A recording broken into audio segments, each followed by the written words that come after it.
a disciple of Srila Prabhupada, the founder of the Hare Krishna movement, had this to say.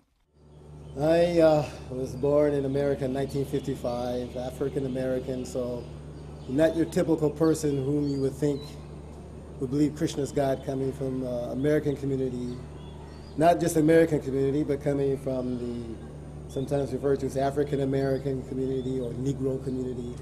But my background, of course, is my parents were Christians. And of course they follow the Bible, and the Bible has good information, but there wasn't enough information for me. I can remember going to church and asking quite often, why was I born in this family? Why wasn't I born in a more opulent family? For instance, why wasn't I born in Bill Gates' family? Of course, I didn't ask that at the time, he didn't exist.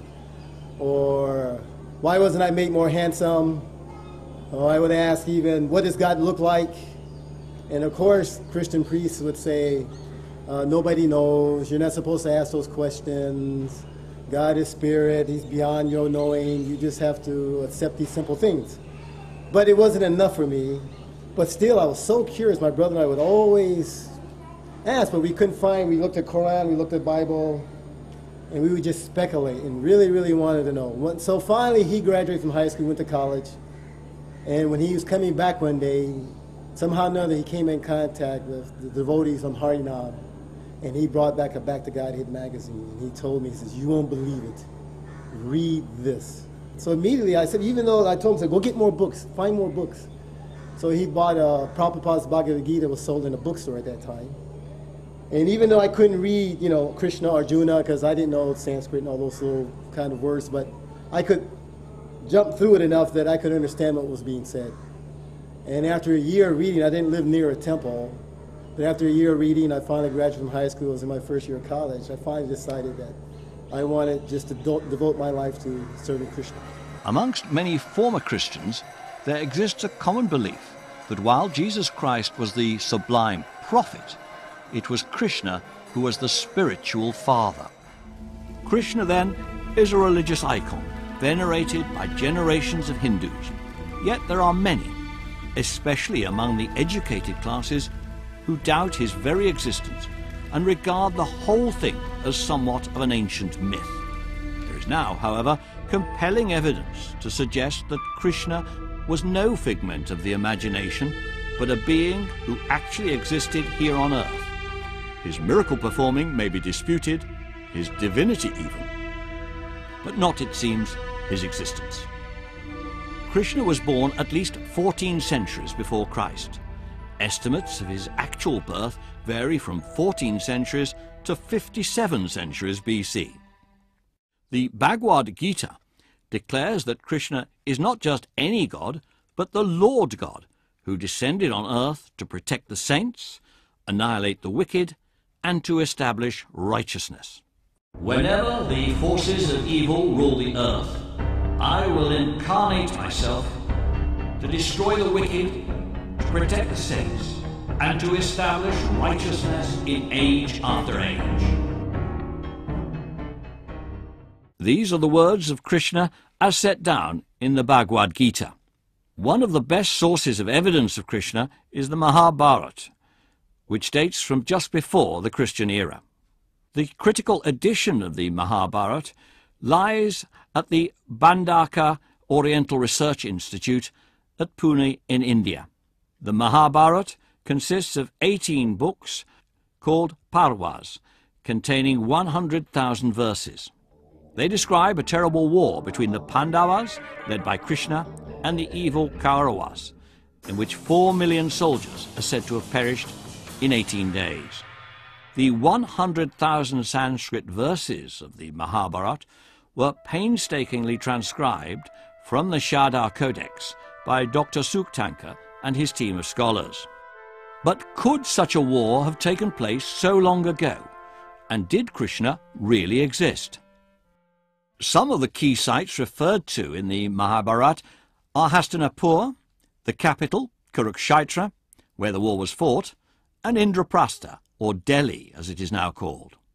Dr. Lal is probably India's best-known archaeologist who excavated Hastinapur over 60 years ago. Two extremely divergent views about the historicity of the Mahabharata. According to one view, everything mentioned in the text is true to the very letter. Another view holds that it is the figment of the imagination of a poet called Vyas or many poets. Actually, all this confusion is because the text is not contemporary with the event. That an advanced civilization did exist, at least as long ago as 1500 BC, is borne out by the discovery of various artifacts and a planned town by Dr. Lal and his team. Various artifacts, including earthenware, spearheads, and dice for gambling, were found at Hastinapur. Evidence of a great flood that destroyed Hastinapur was also found, which caused the capital to be shifted to Kausambi, as narrated in the epic. So there are two very divergent views about the Mahabharata. One, that it is historically and factually accurate. The other, that it is pure fiction. Rajesh Purohit is one of the foremost authorities on the subject. To understand the authenticity of what has been narrated in the Mahabharata, we made an exploration of the data that we have pertaining to the river Saraswati, which is again a controversial river, because most of the scholars believe that it was a mythical river. Interestingly, the data that we have today, it tells that it was a mighty river, virtually existed and produced a mighty civilization. We are coming across with both on the banks of river Saraswati on the north as well as on the south, the southern river, the Drishadvati river, antiquities almost pertaining to the time of Indus Valley civilization as well as pre-Indus Valley civilization. If you take the river's journey from the Himalaya to the Kutch or to the Arabian Sea, the journey is almost 1600 kilometers, and you are having 1200 archaeological sites all along the Saraswati. So these are important data which gives you an insight that you think twice before you say that Mahabharata is a myth.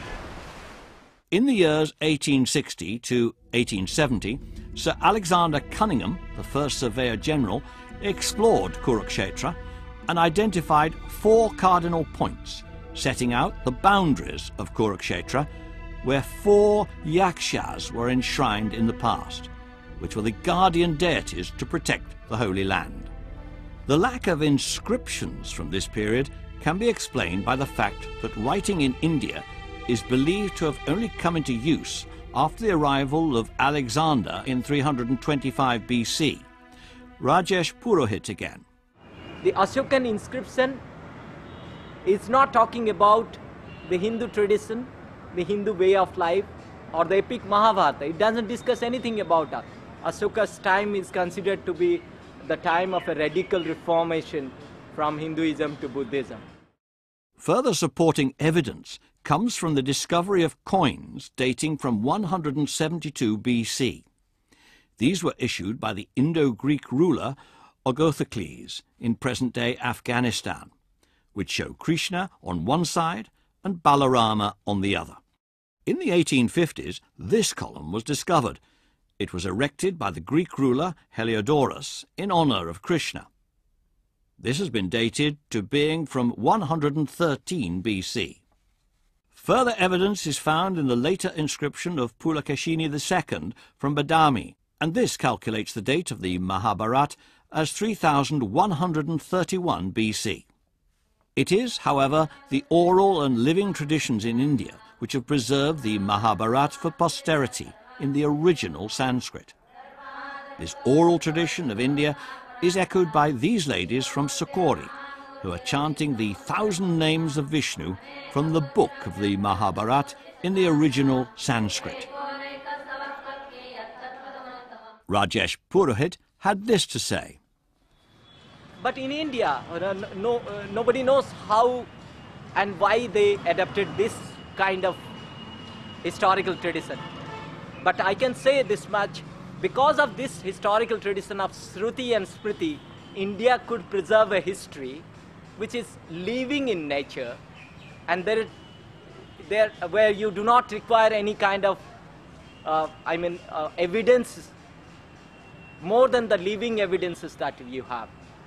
Another example of this living tradition can be found here on the site of the Battle of Kurukshetra, where people come to chant the names of Krishna and remember his heroic deeds that were recorded in the Mahabharata. बदलने के लिए उनका सबका राक्षसों का नाश करने के लिए उनको यहाँ आना पड़ता है.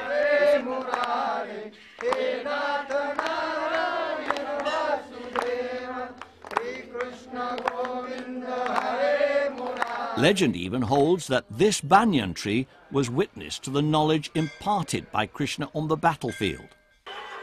Hundreds of miles away, the living tradition of India is reflected by these Hindus, who remember the Ganges River every sunset as a giver of life and a destroyer of sins, and worship it at Varanasi as part of their daily prayers, as they have done for thousands of years.